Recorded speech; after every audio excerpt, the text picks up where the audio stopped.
آخری اشرا جو چل رہا ہے شاپنگ میں برباد کر دیتے، اور جو طاق رات ہوتی ہے اس کو اکثر باہر گپ شپ میں برباد کر دیتے، کھانے پینے میں۔ یہ رات کھانے پینے کی نہیں ہے، یہ رات کس لیے؟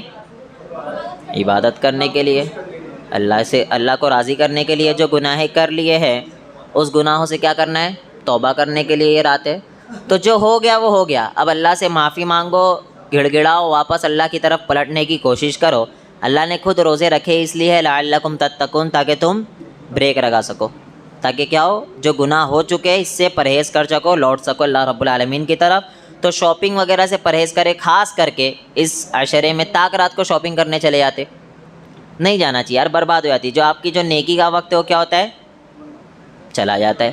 ہاں کوئی ٹائم نکال لو، صبح کے ٹائم چلے جاؤ، ظہر کے ٹائم چلے جاؤ، مغرب بعد، لیکن جو اہم وقت ہوتا ہے نا رات کا وقت، میں یہاں پر سنا کہ اکثریت 2 بجے کا ٹائم ہی جامع مسجد جاتے، اور طاق رات کو جا کے اپنا پورا ٹائم کیا کر رہے؟ برباد کر رہے۔ مت جائیے، کیا کرو اس ٹائم اللہ رب العالمین کو راضی کرنے کی کوشش کرو، کیونکہ پورا سال یہ رات ملنے والی تھوڑی، گنتی کے 5 دن ملے ہوئے، اس کو بھی اگر ہم شاپنگ میں برباد کر دیں گے تو ہم کسی کام کے نہیں رہیں گے، اور بعد میں پچھتاؤ گے۔ پتہ ہے نا، کبار علماء بیان کرتے ہیں کہ جو بندہ قبر میں جا چکا ہے اس سے جب پوچھا جائے کہ تجھے کیا چاہیے دنیا میں، تو کیا کہے گا وہ؟ مجھے رمضان المبارک کا صرف ایک دن چاہیے، ایک رات چاہیے۔ سمجھ رہے ہو بات؟ تو کیونکہ اسے پتہ چل گیا اب اس کی اہمیت کیا ہے، اس کی فضیلت کیا ہے۔ ہم ابھی ہے اس میں، اس لیے ہمیں اہمیت پتہ نہیں ہے۔ جب یہ چیز، کسی بھی چیز کی اہمیت اس وقت پتہ چلتی ہے جب وہ چھین لی جاتی ہے، جب تک ہے جب تک اس کی اہمیت پتہ نہیں چلتی ہے۔ اس کی میں مثال ایسے بھی دیتا ہوں کہ جس کے گھر میں اہلیہ ہے، وائف ہے، اس کی اہمیت پتہ بولو نہیں چلتی، جب وہ بھاگ جاتی تو پھر برابر پتہ چلتی، پھر جاتے لانے کے لیے۔ سمجھ رہے بات؟ تو کسی بھی چیز کی اہمیت انسان کو اس وقت پتہ چلتی ہے جب وہ اس سے دور ہو جاتی ہے۔ سمجھ رہے ہو؟ تو ہمیں کیا کرنا ہے؟ دور نہیں کرنا ہے، ابھی ہم ہے اس کے اندر رمضان المبارک کے مہینے میں، تو اللہ کی عبادت کرنے کی کوشش کرو۔ آج ہم سورہ نمل دیکھتے، سورہ ملک دیکھ لے، سورہ نمل دیکھ لیتے۔ سورہ نمل، اللہ رب نمل کا مطلب کیا ہوتا ہے؟ چیونٹی۔ کیا ہوتا ہے؟ چیونٹی۔ کچھ اور کہتے ہیں کیا یہاں پہ؟ یہی کہتے ہیں نا۔ وہ پرابلم یہ بہت سی لینگویج ایسے ہوتی ہے نا، ممبئی میں الگ ہوتا ہے، یہاں پہ الگ۔ جیسے میں بول رہا تھا نا، وہ بات نکلی تو میں بولا کڑنگڑ لے کے آئے کیا؟ ٹینشن میں سب کیا ہے؟ کڑنگڑ، وہ تربوز ہوتا ہے نا یہاں پہ۔ ہاں تربوز بھی بولا جاتا ہے، لیکن ادھر پہ وہ تو بہت سی لینگویجز ایسی ہے جو چینج ہو جاتی ہے، یہاں پہ الگ اور وہاں پہ الگ ہو جاتی ہے۔ تو چیونٹی اس کا میننگ ہوتا ہے۔ اللہ کہہ رہا ہے توسین تلک آیات القرآن و کتاب مبین۔ توسین یہ حروف مقطعات میں سے ہے، اس کا میننگ اللہ کے علاوہ کسی کو معلوم نہیں ہے۔ واللہ اعلم بمراد ھذا۔ اللہ رب العالمین نے پھر کہا کہ یہ جو قرآن مجید ہے یہ اللہ رب العالمین نے نازل کیا، بڑی حکمت والی کتاب ہے، بڑی واضح کتاب ہے، واضح۔ تلک آیات الکتاب و تلک آیات القرآن، یہ قرآن کی آیتیں ہیں، وہ کتاب مبین، اور واضح کتاب کی آیتیں۔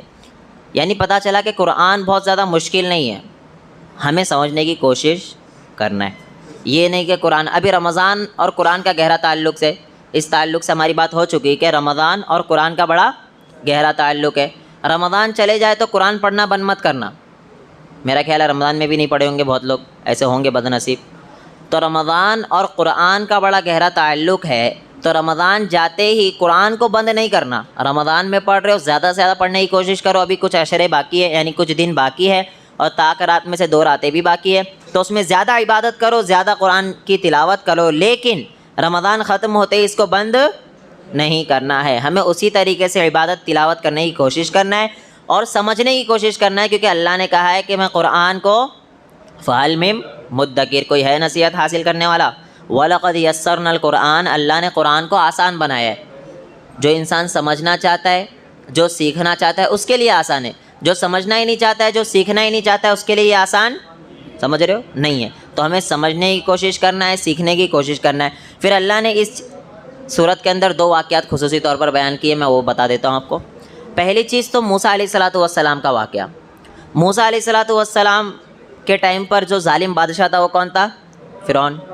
اور بنی اسرائیل کے سارے بادشاہوں کو کیا کہا جاتا تھا؟ فرعون کہا جاتا تھا۔ یہ فیمس اس لیے ہو گیا ہے کچھ زیادہ ہی سرکش تھا فرعون۔ موسیٰ علیہ السلام کی پیدائش ایسے ماحول میں ہوئی کہ اس وقت لڑکوں کو قتل کر دیا جاتا تھا. پتہ ہے نا, لڑکوں کو قتل کر دیا جاتا تھا کیونکہ اس کے بیک گراؤنڈ میں چیزیں, بادشاہ کو خواب آیا تھا, خواب آنے کے بعد بادشاہ کو یہ بتایا گیا کہ کوئی ایک لڑکا پیدا ہوگا جو تمہاری واٹ لگا دے گا, ایسا خواب آیا تھا. بہرحال تو انہوں نے کیا کیا, یہ مسئلہ بتایا کہ اب سے جو بھی بادشاہ یعنی جو بھی لڑکا پیدا ہوگا اسے کیا کر دیا جائے گا, قتل کر دیا جائے گا, اسے زندہ نہیں چھوڑا جائے گا, لڑکیوں کو چھوڑ دیں گے. لیکن موسیٰ علیہ الصلوۃ والسلام ایسی ہی سچویشن میں آنکھیں کھولی, اور آنکھیں کھولنے کے بعد ان کے والدہ نے انہیں ایک دریا میں چھوڑ دیا. چھوڑنے کے بعد وہ دریا کا پانی کس کے پاس جا کے رکے, وہ موسیٰ علیہ الصلوۃ والسلام کہاں جا کے رکے, ہاں وہاں جا کے رک گئے. پھر فرعون کی بیوی جو ایمان لے آئی تھی بعد میں, آسیہ بعد میں ایمان لے آئی تھی, اس کی مثال اللہ نے خود دی. وَضَرَبَ اللَّهُ مَثَلًا لِّلَّذِينَ آمَنُوا امْرَأَتَ فِرْعَوْنَ, فرعون کی بیوی ایمان لے آئی. اِذْ قَالَتْ رَبِّ ابْنِ لِي عِندَكَ بَيْتًا فِي الْجَنَّةِ, اللہ نے اس کے لیے جنت میں گھر بنا دیا. وَنَجِّنِي مِن فِرْعَوْنَ, اور فرعون سے کیا کر دی, نجات دے دی. یہاں پر ایک اہم چیز ہے نا, اللہ نے یہ 2 آیتوں میں پہلے مثال ایک نبی کی بیان کی ہے کہ وَضَرَبَ اللَّهُ مَثَلًا لِّلَّذِينَ كَفَرُوا امْرَأَتَ نُوحٍ وَامْرَأَتَ لُوط, کہ نوح علیہ الصلوۃ والسلام اور لوط علیہ الصلوۃ والسلام کی بیوی نے کیا کیا, اللہ کا انکار کیا. تو اللہ کیا کہتا ہے, اللہ کہہ رہا ہے وَضَرَبَ اللَّهُ مَثَلًا لِّلَّذِينَ كَفَرُوا امْرَأَتَ نُوحٍ وَامْرَأَتَ لُوط كَانَتَا تَحْتَ عَبْدَيْنِ مِنْ عِبَادِنَا صَالِحَيْنِ, جبکہ وہ دونوں نیک بندوں کی بیویاں تھیں, لیکن وہ دونوں کہاں جا رہی ہے, جہنم میں. یہی بتا رہا ہوں کہ کون کس کا کیا لگتا ہے, یہ اللہ کو لینا دینا اس سے نہیں. آپ اچھے عمل کرو گے تو اللہ آپ کو جنت دے گا, اچھے عمل نہیں کرو گے تو فرعون کی بیوی اچھے عمل کر لی, جنت اس کے لیے. جس کا ذکر سب سے زیادہ قرآن مجید میں بیان ہو رہا ہے کہ کیا ہے وہ, النار یعرضون علیہا غدوا وعشیا. فرعون جو ہے ظاہری طور پر ایسا رکھا ہوا ہے, لیکن دنوں رات اس کو عذاب دیا جا رہا ہے. ادخلوا آل فرعون اشد العذاب, کل قیامت کے دن کیا ہوگا, اس کو اور اشد عذاب دیا جائے گا, یعنی اور سخت عذاب دیا جائے گا, عذاب بڑھا دیا جائے گا. اس کی بیوی جنت میں جاری, اللہ اکبر, کیونکہ ایمان لے کے آ گئی. اسی کے برعکس نوح علیہ الصلوۃ والسلام کی بیوی, لوط علیہ الصلوۃ والسلام کی بیوی, دونوں اللہ کے نیک بندے, دونوں جنتی, لیکن ان کی بیوی جہنمی, کیونکہ عمل اچھے نہیں, اللہ کا انکار کیے. یہی بتا رہا ہوں کون کس کا کیا لگتا ہے, اس سے اللہ رب العالمین کو کوئی لینا دینا بالکل بھی نہیں ہے. عمل اچھے رہو گے آپ کے تو انشاءاللہ تعالی رسول اللہ صلی اللہ علیہ وسلم بھی سفارش کریں گے, اس میں کوئی شک نہیں ہے. عمل تو اچھے ہونا چاہیے, تمہارے کرتوت تو اچھے ہونا چاہیے. کرتوت اچھے ہے, اللہ کے رسول صلی اللہ علیہ وسلم سفارش کریں گے. صحیح حدیث میں آتا ہے کہ جب اللہ کے رسول صلی اللہ علیہ وسلم سفارش کرتے رہیں گے کرتے رہیں گے کرتے رہیں گے حتیٰ کہ سارے لوگوں کو, امتیوں کو جہنم سے نکال دیں گے. پھر بھی سفارش کر رہے, کچھ لوگ بچے ہوئے رہیں گے. پھر کہا جائے گا کہ اللہ کے رسول صلی اللہ علیہ وسلم سارے ہی لوگوں کو جہنم سے نکال دیا گیا ہے سوائے اس کے جسے قرآن نے منع کیا. اللہ اکبر. مجھے ایک بات بتاؤ, آپ اللہ کے رسول صلی اللہ علیہ وسلم سفارش کر رہے نا, اس سے یہ پتہ چلا کہ ابھی بھی امتی ہے جہنم میں, یعنی امتی نام کے جہنم میں ہے, ورنہ کافر کے لیے تو سفارش نہیں کریں گے. کریں گے کافر کے لیے سفارش؟ نہیں کریں گے. سفارش کر رہے اللہ کے رسول صلی اللہ علیہ وسلم, اور کہا جا رہا ہے کہ سارے نکل گئے سوائے اس کے جسے قرآن نے روک دیا. پوچھو جا کر کس کو روکا قرآن نے؟ انہ من یشرک باللہ فقد حرم اللہ علیہ الجنہ. قرآن نے روکا کس کو ہے؟ جو اللہ کے ساتھ شرک کرے گا. فقد حرم اللہ علیہ الجنہ, اللہ نے اس کے اوپر جنت کو حرام کر دیا ہے. تو جنت سے روکا قرآن نے کن لوگوں کو ہے؟ جو اللہ کے ساتھ شرک کرتے ہیں. تو کون کس کا کیا لگتا ہے, اس کی کوئی ویلیو نہیں ہے. تمہارے عمل اچھے ہونا چاہیے, اللہ کے ساتھ شرک نہ کرو, تو انشاءاللہ تعالی رسول اللہ صلی اللہ علیہ وسلم سفارش ہمارے لیے کریں گے. لیکن شرک کر کے جاؤ گے تو محمد الرسول اللہ صلی اللہ علیہ وسلم بھی ہمارے لیے سفارش نہیں کر سکیں گے. سمجھ رہے ہو بات کو؟ اسی لیے ہم سب سے زیادہ جس چیز پر فوکس کرتے ہیں وہ ہے توحید. ہر نبی کی دعوت ان اعبدوا اللہ, ہر نبی کی دعوت ان اعبدوا اللہ, ہر نبی کی دعوت ولا تشرکوا بہ شیئا, اللہ کے ساتھ کسی کو شریک مت کرو. ہر نبی کی دعوت بیسک یہی تھی. ہم بھی یہی کہتے ہیں کیونکہ شرک بہت کبھی گناہ ہے, بہت کبیرہ گناہ ہے, سوچ بھی نہیں سکتے آپ, کیونکہ اس کی وجہ سے جنت حرام ہو جا رہی ہے. میرے بھائی یہ آپ کو کہا جائے گا کہ آپ فلاں کے مرید ہو, آپ کو جنت میں لے کے چلے جائے گا کوئی, آپ کو کہا جائے گا ٹینشن مت لو یہ انسان لے کے چلے جائے گا, 110% اس انسان کی بھی گارنٹی نہیں ہے کہ وہ جنت میں جائے گا یا نہیں جائے گا. جس کی گارنٹی نوح علیہ الصلوۃ والسلام, جس کی گارنٹی لوط علیہ الصلوۃ والسلام, وہ اپنے گھر والوں کو نہیں لے کے جا سکے تو ہماری تو کوئی حیثیت ہی نہیں ہے. کوئی کسی کو جنت میں لے کے نہیں جا سکتا, یہ بات یاد رکھنا. عمل اچھے رہیں گے تو نیک لوگ بھی سفارش کر سکتے ہیں, عمل اچھے رہیں گے رسول اللہ صلی اللہ علیہ وسلم بھی سفارش کریں گے, لیکن وہ نیک لوگ کون ہیں یہ ہم جانتے نہیں ہے. نیک لوگ کون ہیں وہ اللہ رب العالمین ہمیں بتائے گا. تو خیر موسیٰ علیہ الصلوۃ والسلام کا یہ واقعہ ہے. موسیٰ علیہ الصلوۃ والسلام فرعون کے پاس پلے بڑے, وہاں پر پرورش پائے. بڑے ہونے کے بعد موسیٰ علیہ الصلوۃ والسلام ایسے ہی نکلے ہوئے تھے, راؤنڈنگ پہ تھے سمجھ جاؤ. تو دو لوگ لڑائی کر رہے تھے, میں مختصر بتا رہا ہوں آپ کو ٹائم کی قلت کی وجہ سے. دو لوگ لڑائی کر رہے تھے, ایک بنی اسرائیلی تھا اور ایک فرعونی, دونوں لڑائی کر رہے. اب موسیٰ علیہ الصلوۃ والسلام وہاں سے گزرے, دیکھے یار ایک تو فرعونی اور ایک کون ہے, بنی اسرائیل ہے.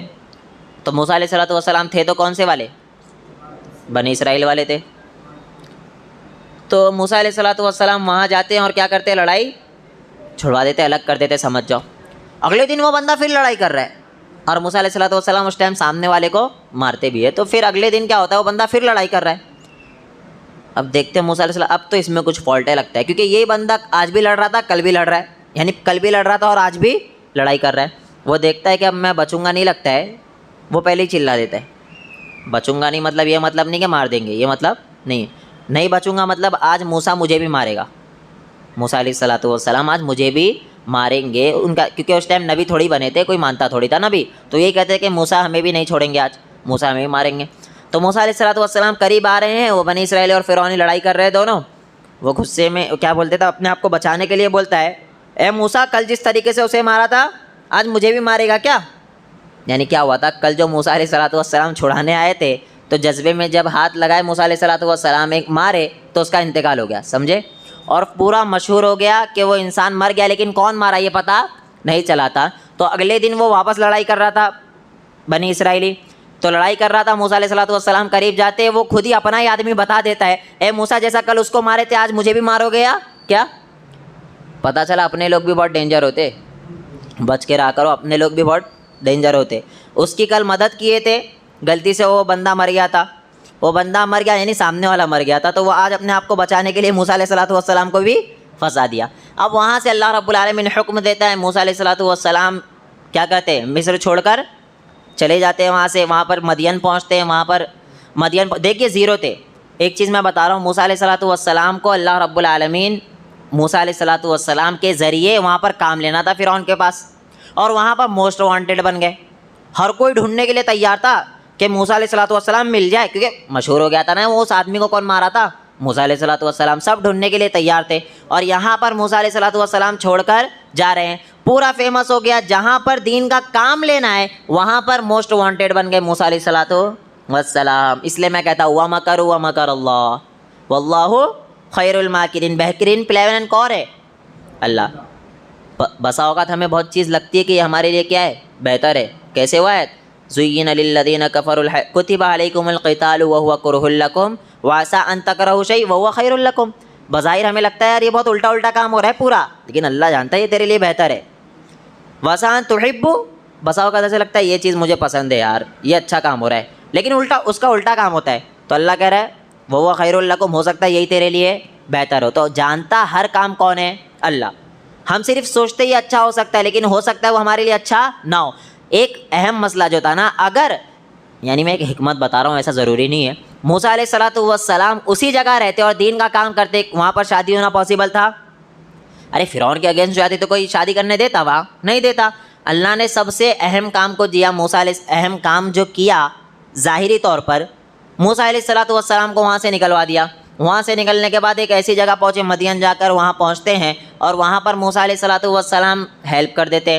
ہیلپ کرنے کے بعد پانی کے لیے لائن لگی ہوئی تھی, دو لیڈیز کھڑی ہوئی تھی, موسیٰ علیہ الصلوۃ والسلام ہیلپ کر کے پانی نکال کے دے دیتے. وہ جا کر اپنے والد صاحب کو پوری ماجرا سناتے. اب والد صاحب سمجھ جاتے کہ بیٹیوں کا ان پر دل آ گیا, اس لیے باپ کو بھی اتنا سمجھدار ہونا چاہیے, سمجھ رہے ہو. تو موسیٰ علیہ الصلوۃ والسلام کو آفر کرتے کہ کیا کرو ان سے نکاح کر لیجئے. اب موسیٰ علیہ السلام کے پاس تو کچھ تھا نہیں، تو رہا جاتا ہے کہ آپ چند سال بکریاں چرائیے مہر کے طور پر، مان لیجئے یہاں سے گھر جمعی نکال لیتے، یہاں سے گھر جمعی بہت لوگ نکال لیتے، گھر جمعی بننا اچھی عادت نہیں ہے۔ رہا موسیٰ علیہ السلام کا مسئلہ، تو ان کے پاس واقعی میں کچھ بھی نہیں تھا، اور وہ کام مکمل ہوا اسی دن وہ چھوڑ کر جانے لگ گئے۔ موسیٰ علیہ السلام چند دن بکریاں چراتے، چند سال بکریاں چراتے ہیں، پھر وہاں سے نکل جاتے ہیں۔ وہاں سے نکلنے کے بعد راستے میں اللہ رب العالمین، یہ لمبا واقعہ، نور دکھتا ہے، نور دکھنے کے بعد موسیٰ علیہ السلام وہاں جاتے ہیں، وہاں پر اللہ رب العالمین انہیں نبوت دیتا ہے، نبوت سے سرفراز کرتا ہے۔ نبوت ملنے کے بعد موسیٰ علیہ السلام آگے چلتے ہیں۔ آگے چلنے کے بعد جیسے ہی وہاں پہنچتے ہیں، کہاں پر؟ مصر میں فرعون کے پاس معجزے ملتے ہیں۔ پہلے تو موسیٰ علیہ السلام کو ایک معجزہ یہ تھا، بغل میں ہاتھ ڈالیں گے تو ہاتھ میں روشنی آ جائے گی، چمکنے لگ جائے گا۔ ایک عصا تھی، عصا کے ذریعے جو کریں گے وہ کام پریکٹیکل ہونے لگ جاتا ہے۔ خیر یہ موسیٰ علیہ السلام جب فرعون کے دربار میں جا کے بتانے لگے تو وہ کہتا ہے یہ تو جادوگر میرے بھی کر سکتے، یہ کوئی کمال کی بات تھوڑی ہے، یہ کہنے لگ گیا۔ اب ایک دن متعین کیا گیا، موسیٰ علیہ السلام کو بھی بلایا گیا اور سارے جادوگروں کو بلایا گیا، دونوں کا آمنا سامنا ہو جائے، دودھ کا دودھ اور پانی کا پانی ہو جائے۔ اب جادوگر سارے کے سارے رسی چھوڑے، جو سانپ نظر آ رہی تھی ظاہری طور پر، کیا نظر آ رہی تھی؟ سانپ۔ اسی لیے کہتا ہوں جادو آنکھ کا دھوکہ ہوتا ہے، وہ ایکچوئل رسی تھی لیکن لوگوں کو جو نظر آ رہی تھی وہ کیا تھا؟ سانپ۔ اب موسیٰ علیہ السلام دیکھ کے ڈر گئے۔ موسیٰ علیہ السلام کو بھی کیا نظر آ رہا تھا؟ وہ ارے بول لو یار، سانپ نظر آ رہا تھا وہ موسیٰ علیہ السلام کو بھی۔ اب موسیٰ علیہ السلام کو الگ مخلوق تھوڑی تھے کہ انہیں جو ہے وہ سانپ نہیں دکھے گا، رسی ارے رسی، ایسا تھوڑی، وہ تو ہم بنا دیے، نبیوں کو اللہ کا مقام دے دیے، نعوذ باللہ۔ نبی اور اللہ میں کیا ہے؟ فرق ہے۔ اللہ بہت ہائی لیول ہے، نبی جو ہے وہ ان کے محبوب بندے ہیں، اللہ رب العالمین کے محبوب بندے ہیں۔ ہاں ہمارے اور نبی کی کوئی بھی گنتی نہیں بنتی ہے، نبی کہاں تو ہم کہاں، میں ہمیشہ بتاتا ہوں، سب سے گندی مٹی ہم تو نبی آسمان، سمجھ رہے ہو؟ یہ مقابلہ بنتا ہی نہیں ہے یار، الٹی سیدھی باتیں پھیلا دیتے ہیں، ہم نبی سے مقابلہ کیا، ہم نبی سے مقابلہ، ہماری کیا اوقات ہے، ہم نبی سے مقابلہ نہیں کر سکتے، کوئی حیثیت نہیں ہے۔ اب رہا مسئلہ ہم نے بڑھا دیا ہے، موسیٰ علیہ السلام کو بھی دیکھا وہ کیا آ رہی ہے؟ سانپ آ رہا ہے۔ اب ڈر گئے موسیٰ علیہ السلام۔ اب ڈرنے کے بعد اللہ رب العالمین کیا کرتا ہے پتہ ہے؟ قرآن کے الفاظ ہے، ایسے بھاگے موسیٰ علیہ السلام، ولم یعقب، پلٹ کر بھی نہیں دیکھے، سمجھ رہے ہو؟ موسیٰ علیہ السلام کے پاس عصا تھا، اللہ نے حکم دیا اضرب، اپنے عصا کو کیا کرو؟ زمین پہ مارو۔ زمین پہ مارے تو اژدہا بن کے نکل گیا، اژدہا یعنی بڑا سانپ، جان کا لفظ ہے، جب بڑا بن کے نکل گیا وہ ساروں کو نگل لیا، بڑا بن کے نکل گیا۔ اب مسئلہ یہ ہے، موسیٰ علیہ السلام ٹینشن میں، میرے یہ عصا میں سے نکل کیا رہا ہے، سمجھ رہے ہو بات؟ پتہ چلا موسیٰ علیہ السلام یا جو بھی پیغمبر تھے وہ اپنے سے کوئی بھی کام، ارے بولو، نہیں کرتے تھے، یہ اللہ کراتا تھا۔ قرآن کہہ رہا ہے ایسے بھاگے ولم یعقب، کے پلٹ کے بھی نہیں دیکھے پیچھے، دیکھ لو کیا چل رہا ہے معاملہ، سمجھ رہے ہو؟ پھر اللہ نے کہا یا موسیٰ، اے موسیٰ لا تخف، ڈرو مت، ڈرنے کی ضرورت نہیں ہے۔ پھر اللہ رب العالمین نے حکم دیا۔ پھر یہاں پر ایشو یہ ہے نا کہ وہ جو جادوگر تھے وہ ٹینشن میں آ گئے، بھائی یہ تو اصلی کا اژدہا نکلا ہے۔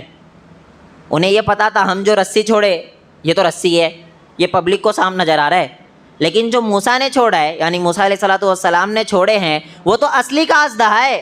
تو جادوگر سمجھ گئے تھے، سارے کے سارے وہیں پر سجدے میں گر گئے، اور ایمان کس کے اوپر لے کر آ گئے؟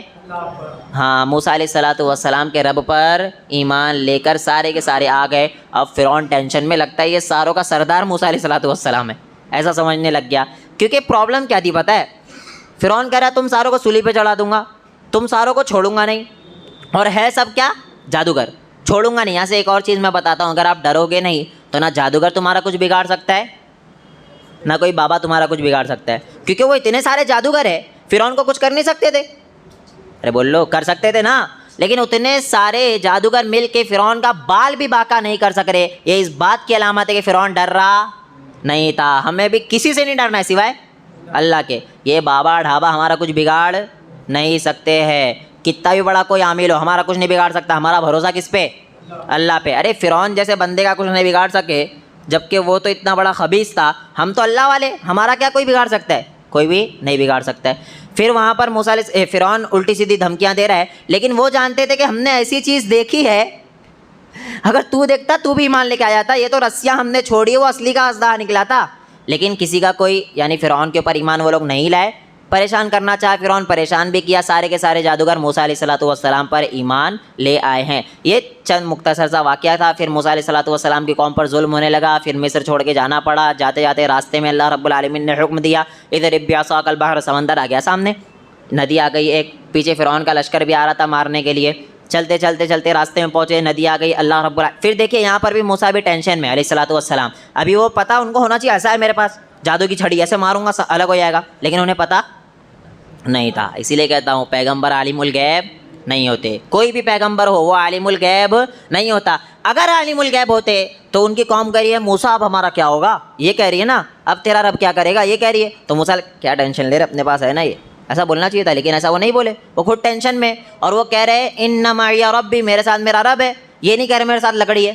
سمجھ رہے ہو بات کو؟ تو عالم الغیب کوئی بھی پیغمبر نہیں ہوتا۔ اللہ نے وحی کی اضرب بعصاک البحر، سمندر پہ کیا کرو، چھڑی کو مارو، سمندر دو حصوں میں تبدیل ہو گیا، اب بیچ میں سے کس کا لشکر جا رہا ہے، پہلے موسیٰ علیہ الصلوۃ والسلام کا، یہ کراس ہو گیا، فرعون گھس جاؤ اسی میں چل دو، اب وہ پیچھے سے اس میں جانے لگا، پھر اللہ نے سمندر کو حکم دیا، سمندر مل گیا، ندی کیا ہو گئی، مل گئی، اور فرعون کا لشکر وہیں پر غرق ہو گیا۔ فرعون ابھی زندہ تھا، وہ اس ٹائم پہ کہہ دیا آمنت برب ہارون و موسیٰ، موت کو دیکھ لیا تھا نا، اس ٹائم بول دیا میں رب نہیں ہوں، اب وہی رب ہے، اب کہہ دیا آخری ٹائم پہ میں رب نہیں ہوں، میں ایمان لاتا ہوں موسیٰ اور ہارون کے رب، ایسا بھی نہیں بولا کہ میں رب پہ ایمان لاتا، کیونکہ شک ہو سکتا تھا، کیونکہ اس ٹائم پہ وہ انا ربکم الاعلی یعنی اپنے آپ کو رب مانتا تھا، یہ شک ہو سکتا تھا، تو اس نے یہ نہیں کہا کہ میں رب پہ ایمان لاتا، بلکہ اس نے یہ کہا آمنت برب ہارون و موسیٰ، میں موسیٰ اور ہارون کے رب پہ، یعنی شک ہی ختم کر دیا پورا۔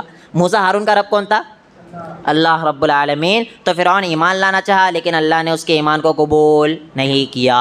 لا یستأخرون الساعة ولا یستقدمون، جب آپ موت کو دیکھ لو گے تو آپ کو پھر موقع ملنے والا، جب تک موت نہیں دیکھے ہو توبہ کر رہے ہو توبہ قبول ہو جائے گی، جہاں آپ نے موت کو دیکھ لیا آپ کو بھروسہ کہ مرنے والا ہوں، جب ایمان لا رہے ہو تو وہ اللہ رب العالمین قبول نہیں کرے گا اور نہ آپ کو موقع دیا جائے گا۔ شرک سے بچو، شرک بڑا گناہ ہے، کبیرہ گناہ ہے۔ اس کے بعد سلیمان علیہ الصلوۃ والسلام کا واقعہ ہے، پھر دیکھیں گے انشاءاللہ۔ اللہ رب العالمین ہم